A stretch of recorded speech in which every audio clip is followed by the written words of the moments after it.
Good day and greetings from the Great White North. My name is Prickly Poo and welcome to day 242 of a year of change.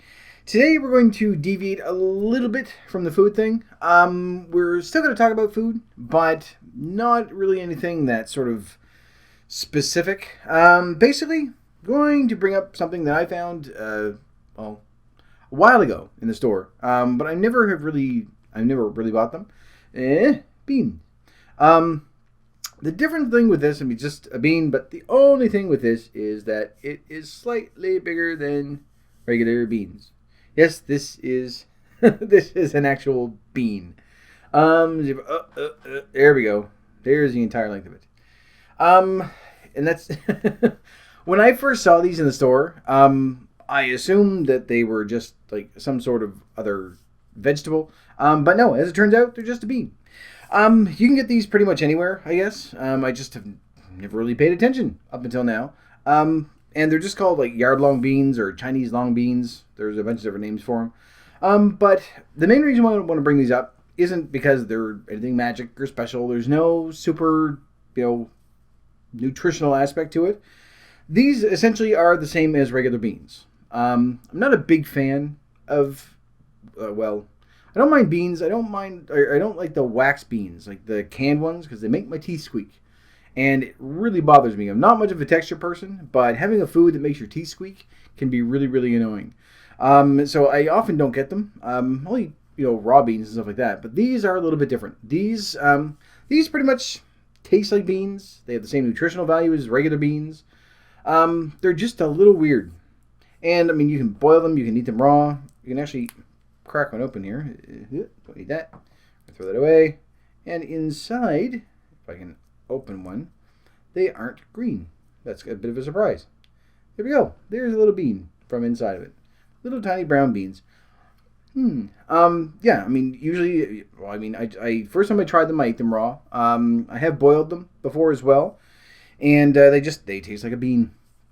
Same sort of nutrition for them, everything else. The main reason why I sort of wanted to bring these up, hey, look at that, is for stuff like this. Now, this is more aimed for people with kids than anything else. As adults, we know that we need to add in vegetables, so we'll try a bunch of different things. We'll try. All right, we're gonna get rid of that. Anyway. As adults, we can try a bunch of different things to see what we like, what we don't like, and generally we can adapt, even if it's not the greatest thing in the world, but, we can make do. And especially when we're looking for fruits and vegetables that we've been adding in, especially way back at the beginning when we first started, we pretty much just sort of took a look at everything that was out there and have just been trying things here and there, and it's probably broadened, the different types of food that you eat. It's a little different with kids, because in general, if they don't like the look of something, they're not going to eat it. It doesn't matter how good it is. You could put ice cream in front of a kid, and if they've never had it before and they don't like the look of it, they're never going to eat it. So with stuff like this, this is really sort of aimed at those of you out there that have kids. And I know it's not as simple as just going, oh, well, all of a sudden, it looks different. They're going to try it. But when you find stuff like this, and even for us, there isn't much difference. I'm going to actually grab a bunch more of these. There isn't much more of a difference. Sorry. I made a noise. There isn't much more of a difference between these and regular beans. But it's just because it's something different, it's something unique, I'm more apt to try it. If I had a choice between getting, something that I've bought 5 or 6 times before or trying something brand new, whether or not I know that I like it, I'll probably buy something new, even if I don't care for it the first time. Just to try it, just to say, yes, I've tried it, I didn't like it, or yes, I've tried it and I did like it. But for those of you out there that have kids, not saying kids that are picky eaters, just kids in general. And I've got friends that have kids, and they do sort of have to jump through hoops to get them to try different things. And not for those of you out there that have picky children that you're just like, oh no, they don't like it unless it's, the sandwich is cut into squares or triangles or whatever. No, that's a picky eater and a brat. But for those of you out there that are trying to introduce, this healthy eating with your family, because too many times we'll start something and your family members won't really join in with you. Either they aren't really supportive, like they may be supportive of what you're trying to do, but they don't want to change so that they have vegetables, 2 or 3 times a day. They want to still have their pizza and everything else, which is fine. But in cases like that, every now and then, trying something different like this, um, I mean, it might sort of give them that little bit of a push to try it, whether or not they like it. I'm not saying that all of a sudden, kids are going to go, oh, great, it looks disgusting, so I'm going to try it because it's different. It's just the opposite. With a lot of stuff like that, if it's not really familiar, they probably aren't going to try it.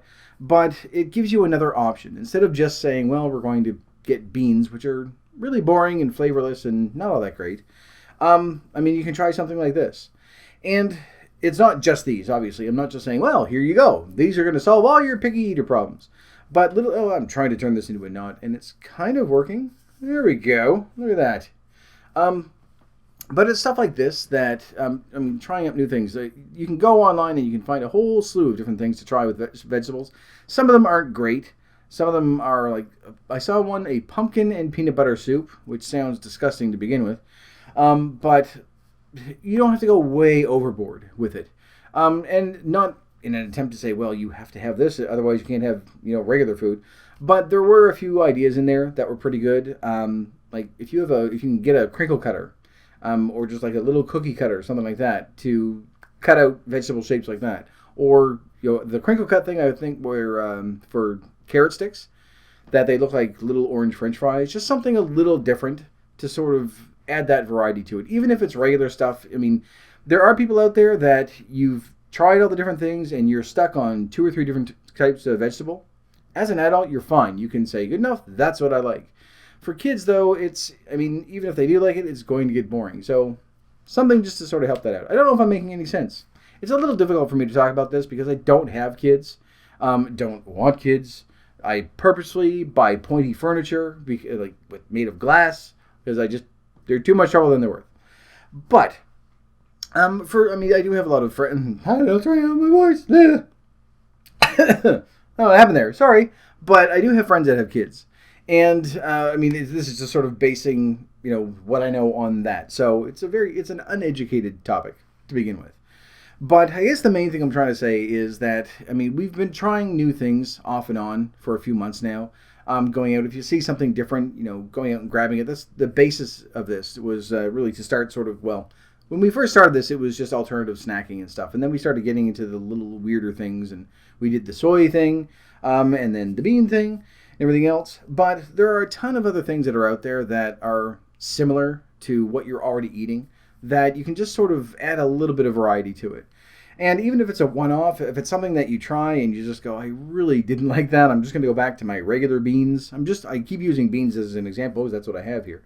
But if you're not a fan of, romaine lettuce, I never really was for a long, long time, and iceberg lettuce doesn't really taste like anything, then try baby spinach or bok choy or, there's a whole slew of stuff that's very, very similar to it. Wouldn't recommend going as far as going, well, we're going to try collard greens or Swiss chard or something like that. They're fairly strong flavor to them. But, almost dying. But just things that you would normally go after, there are different varieties that you can go for as well. I still feel like I have a bean in my teeths. I'm okay.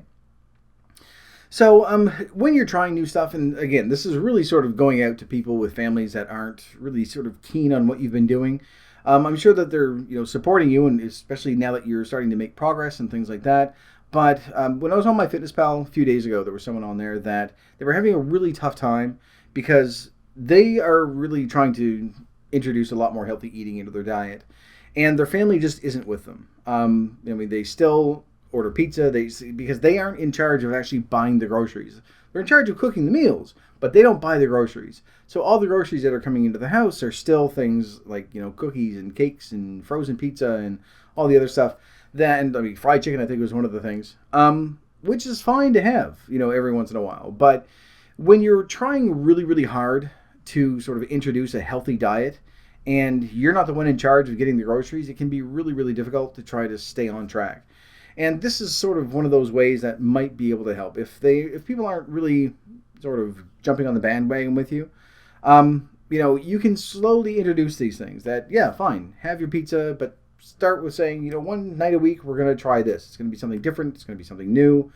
Whether or not they like it at first, then the next week, try something different. It doesn't have to be, okay, well, we have meat, potatoes, vegetables, and there you go. That's it.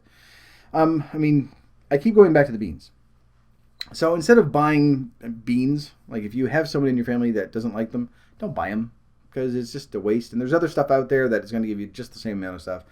But if you do have someone in there that does like beans, try these. I mean, they're a little bit different. They taste exactly the same. They have the same texture.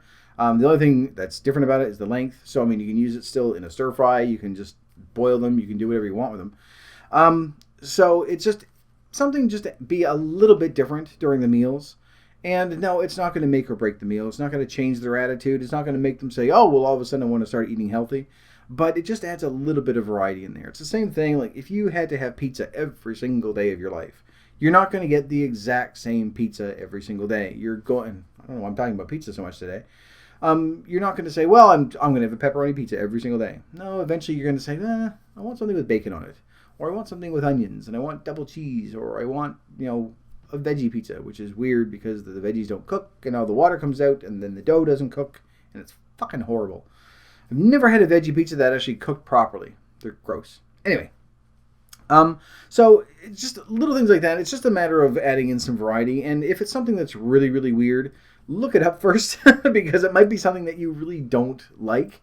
If it says it has a spicy flavor or a nutty flavor. When we did the Eddos a long, long time ago, they're essentially just a potato, but they have a very nutty taste to them. So if you're not a big fan of like cashews and almonds and all that stuff, then chances are you're not going to like them. So go up, take a look though. There's a whole slew of stuff that you can do that are good alternatives to just the regular boring fruits and vegetables that are out there. They aren't that much more expensive. These actually, I will show you the amount that I bought. I actually got this amount. This is more noise. I'm sorry. This is the bundle that I got, and it came in this bundle. I didn't just say, "Oh, I'm going to buy a whole slew of them." This is how you buy them, and I got this for $7, which is kind of expensive when you look at it. But if you're assuming it's about the size of a can of beans regularly, so there's 1, 2, 3, 4 cans of beans for $7. It's not great. It's kind of expensive, but it's different. It's something that I wanted to try that was going to be new. I should have probably just bought a little bit, but I'm making more noise. I'm sorry. I won't be able to edit those out. But anyway, I could totally use this as a wig.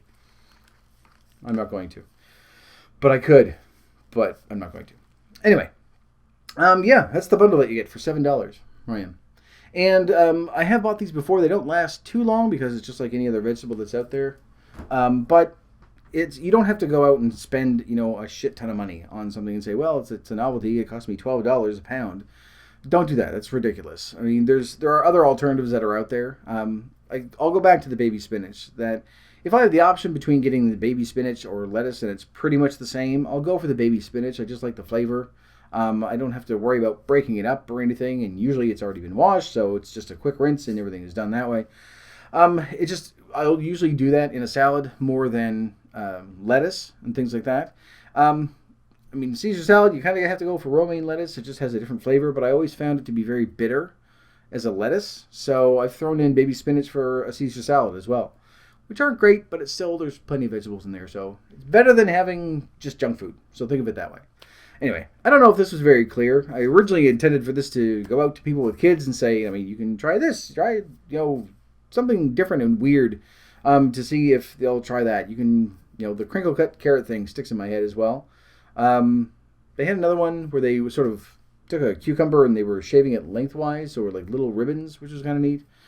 Just little things like that, and it doesn't have to be anything major. Don't buy Brussels sprouts. We talked about this before. Nobody likes them. Adults that do are weird, and no kid likes them.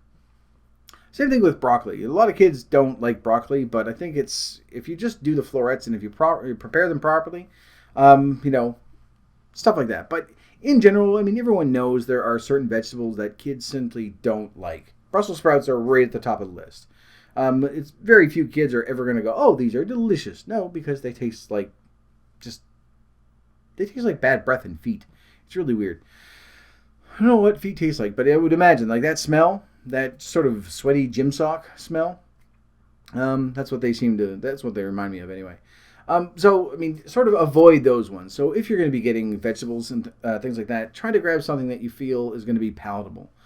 Things that are generally a little sweeter than regular vegetables. Beans have no flavor to them at all. Sweet peas, there's a good option. I mean, you can mix them in with potatoes so that there's like a little. What was that when I was a kid? Actually, now that I think about it, like mashed potatoes and threw in corn. Corn really doesn't have any nutritional value to begin with. It's pretty much just starch and sugar, and you don't gain anything from it. But if you're gonna throw some in there for flavor, then throw some in there for flavor. It's still, again, better than a cookie. So like mixing in like peas and the little square carrot things and stuff like that. Whatever you're doing, whatever. I mean, if you have some ideas that you found as well that have helped, definitely share them, because there are going to be people below that are going to be looking through the comments eventually, maybe sometime, and are going to be looking for ideas that way. So if you found something and say, this is what I've done and this works, and again, if your kid's just a picky eater, then they're just a picky eater, and part of that lies on you. I think part of that lies on the parents. If the kid is just like, I don't like that because it has crust on it, and I don't want this because it has to be. I have known parents that have indulged their child to the point where talking about cutting the sandwiches into triangles instead of squares, that's a thing. That they'll cutting the crust off, I can almost understand because it has a different taste, it has a different texture. I can almost accept that. As a child, not as an adult, that's just weird. But kids that are saying, oh, I'm not going to eat that unless it's in triangles, and the parents will indulge them that way, no. Because then you're restricting everything so much that eventually the kid's just going to narrow things down. I'm just going to eat one thing, and it has to be in the shape of a unicorn. Otherwise, fuck you. Anyway, I'm going to get on a rant about brats. But in general, if you're looking for something that's just a little bit different, a little bit unique, something that stands out, it may not go over well at all, and they may like it, they may not like it, but it's something that's a little bit different. It's something that you can introduce into your diet, and especially for those of you out there that are either in charge of the groceries or preparing the meals, and someone else is in charge of the groceries. Trying to introduce small things like that one at a time, rather than saying, all right, we're all eating healthy now. It's probably going to be much more successful. If you think back to when you first started, if someone was to say to you, good enough, you're going to start eating, vegetables 2-3 meals a day, and you're going to be increasing the amount of water that you're drinking, you're going to start exercising. If you did that all at once, you simply wouldn't be receptive to it. But if you can start introducing these things, even if it's one meal a week, and say, you know what, Friday nights when we all sit down, or when, whoever's preparing the meal, who sits down at a table anymore? Whoever is in charge of cooking supper for, say, Thursday night, then you say, good enough, at Thursday nights, we're going to have a regular meal. You can have takeout the rest of the week, but one night a week, we'll have something that is, meat, potatoes, vegetables, like a balanced meal, a proper meal. And, I mean, obviously time constraints, you're not going to be able to do this every single time, but if you can slowly start introducing these things, and if they know that, at one night a week, there's going to be something different, and whether or not they like it, it doesn't matter. It's something that's different. It's something unique. It's going to start opening things up so that they're a little more receptive to trying new things. And that's going to help with that support and that, trying to start introducing more and more healthy foods into your diet and into your family's diet, things like that. It's going to take time. It's taken us 8 months to get this far. So it may take you another 8 months to get them started on this. But it's an idea, something that you can try. It may not work, but it can't hurt to try. So anyway, that's it. I'm going to go and put on my wig. I'm going to see if I have to wear green at work today. So, yeah, I might do that. This is working. Except now there are beans all over the floor, and I've made a mess, and yeah, I don't know what else to do. But right now, I'm going to leave this video here. So thank you very much for watching. And if you liked it, please poke the like button for me. And in the meantime, keep yourself warm and fuzzy, and I will see you in the next video. Bye-bye.